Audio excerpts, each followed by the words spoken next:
artificial intelligence is going to absolutely ruin everything. And look, we get it. Using AI for tasks that would be impossible for any number of humans to complete is kind of a necessity at this point for some things.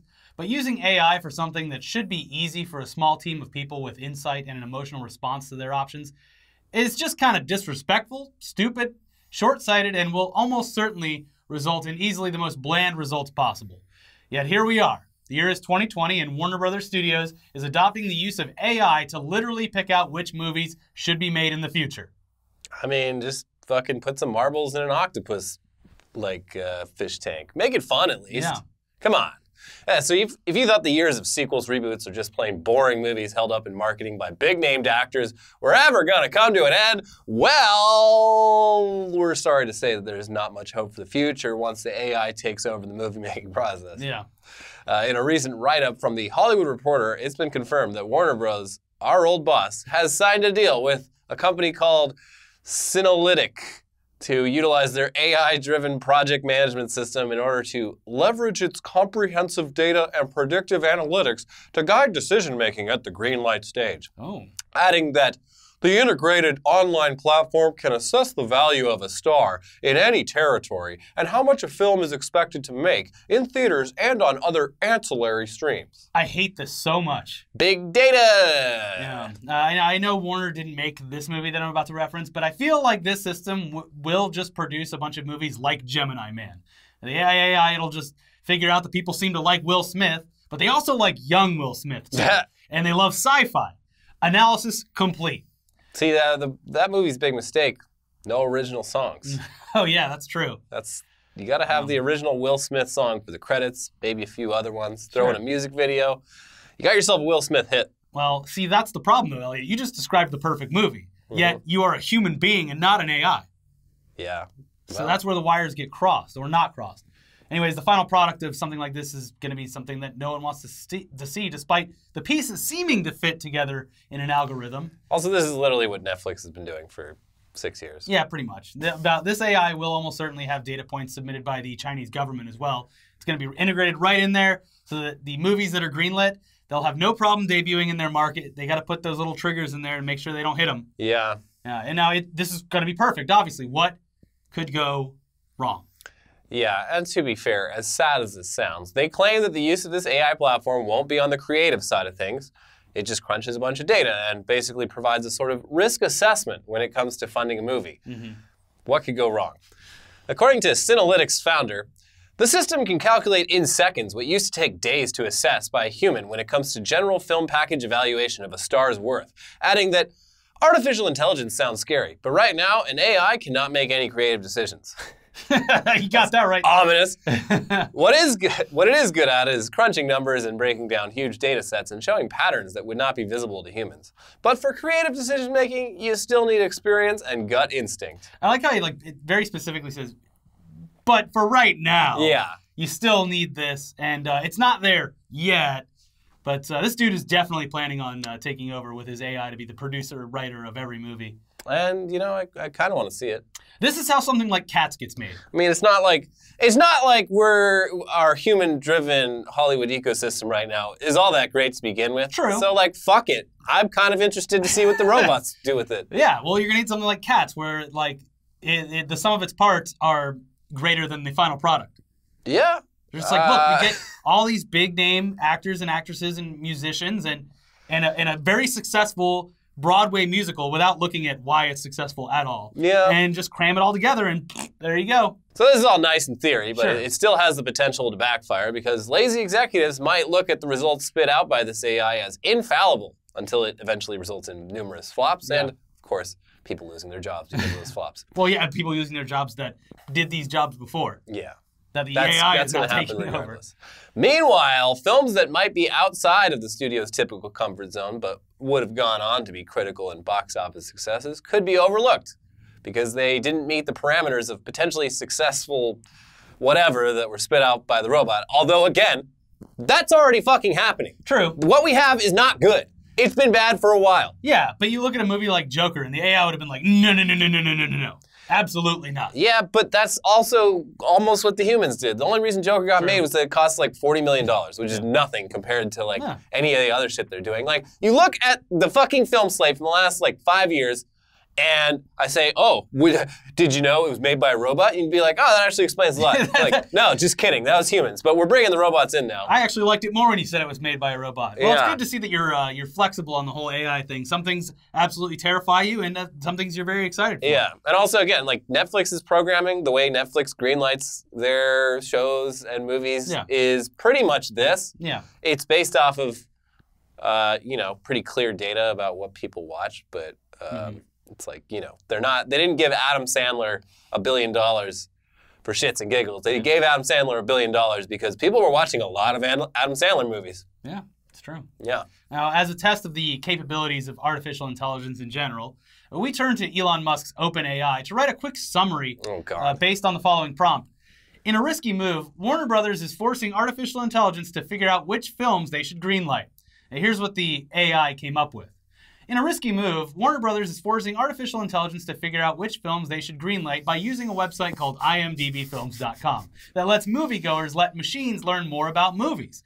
The company, which acquired the site for $60 million last year, had hoped to use artificial intelligence to help in its goal of giving movies a more intimate feel. So far, the only thing the robots have learned about films is that, quote, the protagonist is kind of a guy or girl with some sort of cancer. At the risk of sounding bizarre, this is sort of the biggest misstep I have seen by anyone at Warner Brothers. So yeah, I guess you're right. AI is the future. Yeah. They took our jobs because they were better at it. It's true. So on the other end of the bad ideas from rich people spectrum, we have Quibi. It's Quibi, officially confirmed. What? But they said it was Quick Bite. Doesn't matter. Quibi. Doesn't matter. Doesn't matter. It's Quibi. Yeah. But Quibi.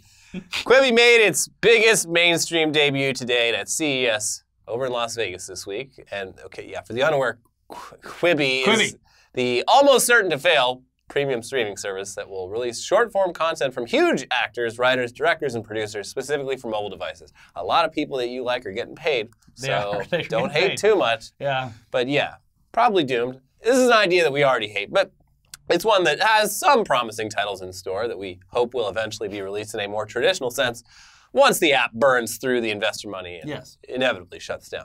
We should also remind you that there is no free option for this service. No. The cheapest option you'll be able to get will cost $5 a month and will include ads. Anyway, the Quibi keynote kicked off with a trailer explaining pretty much what we just told you, complete with sound bites and endorsements from talent like Guillermo del Toro, Reese Witherspoon, and Anton Fuqua, who'd been hired to fill out content on the platform.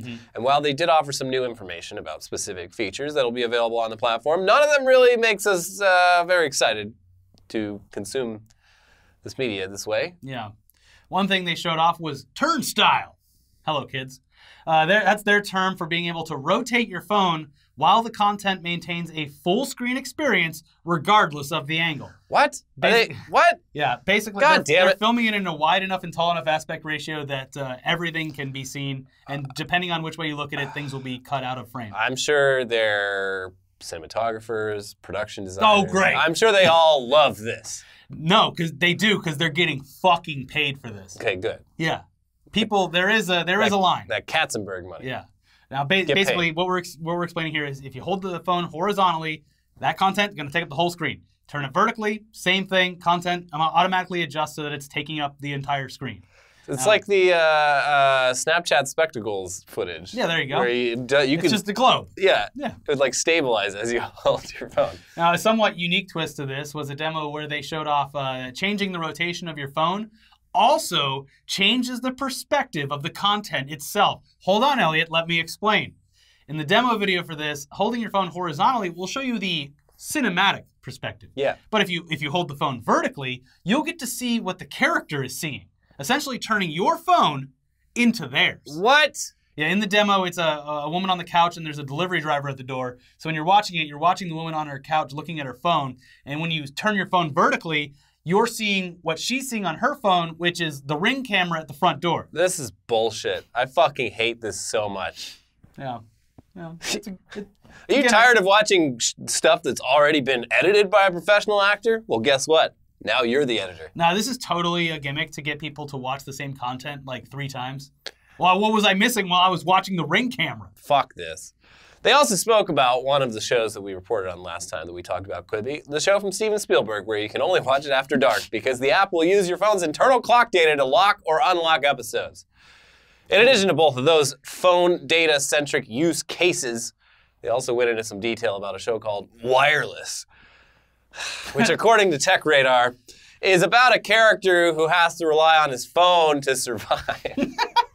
And this means you can flip your phone's perspective to read incoming messages that drive the plot forward, or look at the fictional character's Instagram app, or simply see the character's expressions from the phone's perspective. A literal Black Mirror. This is so dumb. A literal Black Mirror, though. Yeah. Yeah, you can see his face in the reflection of the phone. God damn it. This is like, the whole thing is a gimmick. It's not even like about the content. It's about, and I know that they're doing this at CES, so they're showing off the tech that they're going to be using, but it's like the whole thing is like a weird mobile tech demo. See, if Quibi had a good AI, the AI would have told them to cut this shit out. Make the shows full length and just reboot things that people love. Our market research, Beep Bop Boop, shows that your ideas fucking suck. People just want to be able to watch content, you fucking lunatics. What do you mean it's not going to be available on a smart TV? Well, this is doomed. Anyways. But hey, that rotating Samsung TV. Yeah, it's going to be perfect for this. Yeah. Although it's not fast enough. Yeah. You're going to have to follow it up the whole time. I mean, you won't get the perception of looking at someone's phone because you're looking at a TV. Right. The whole point is you're reading someone else's text messages. Aren't you excited? No. I fucking hate this so much. Now, yes, these all sound like interesting tech demos, sure. And the names attached to this streaming service are certainly a compelling reason for people to be interested in it. But currently, we are still not sold on the idea that this will be adopted widely enough for it to be considered a success. They're hoping to get like 50 million users in the first That's not going to happen. We really hope that not every show will have some kind of gimmick attached to it based on your phone's data or functionality. That would be dumb. But who knows? Maybe this is what people want. We don't know. We've been wrong before, and very rarely, though. Damn it, though, it still means, even though they'll be less than 10 minutes long, we are still getting new episodes of Reno 911 at some point, so that's cool. Yeah, but at what cost? We'll just use our free trial for whenever that launches. Whenever all of that content's fully out, I'll do my week-long free trial and flip my goddamn phone around. Go 90. Oh, yeah. Go 90. Go 90. Then we will be able to let you know what we really think about Quibi, But Quibi, moving on to the Golden Globes, it's old news now. But if you just avoided the whole thing entirely, here are the big winners of the night. Yeah. 1917 won for Best Drama. Once Upon a Time in Hollywood won Best Movie in the Comedy or Musical category. Sure.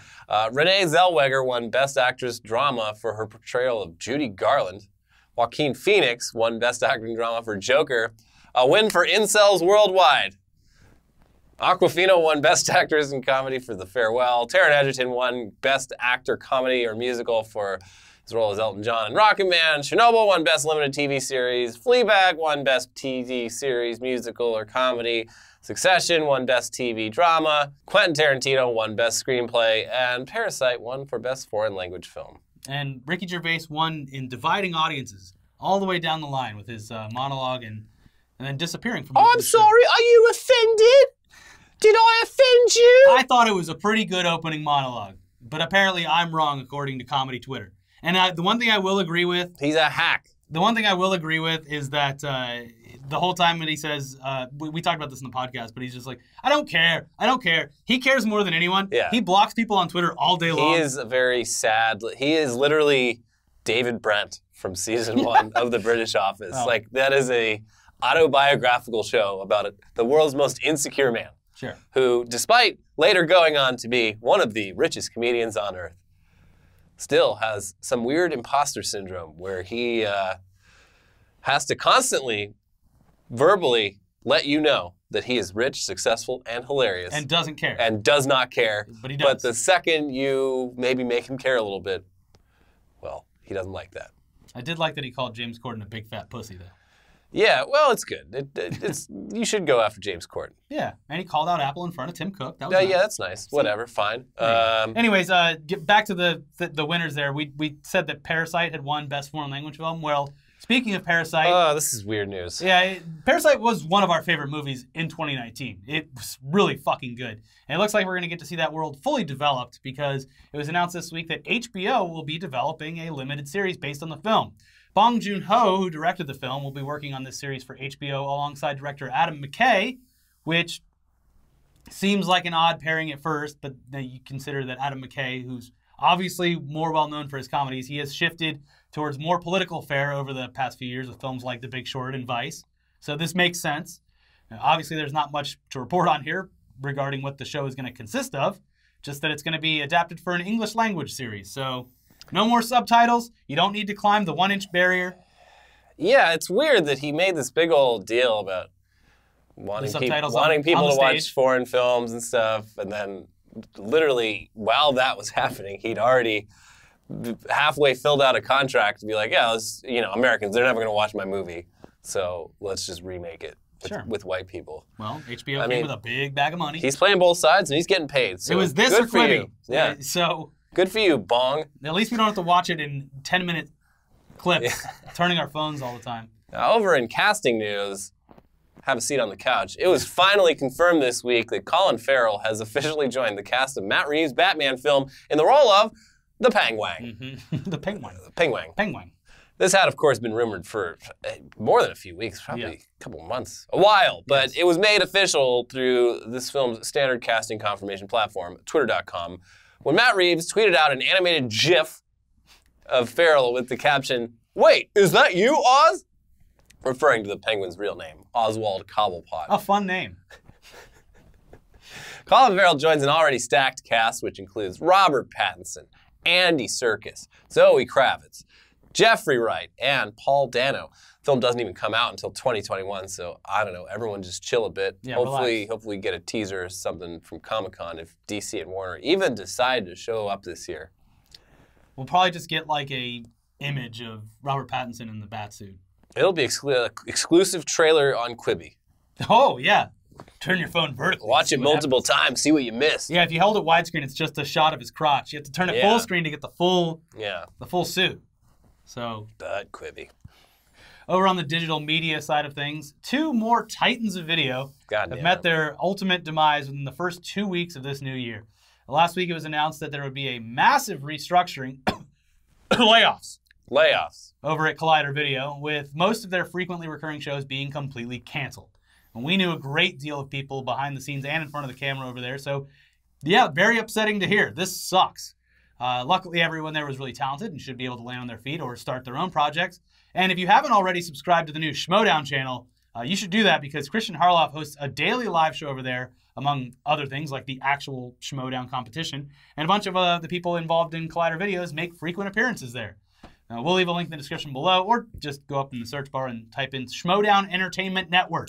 Yeah, good stuff. Anyway, cut to this week, and the news that CollegeHumor has also essentially been shut down, and over 100 employees were laid off as a result.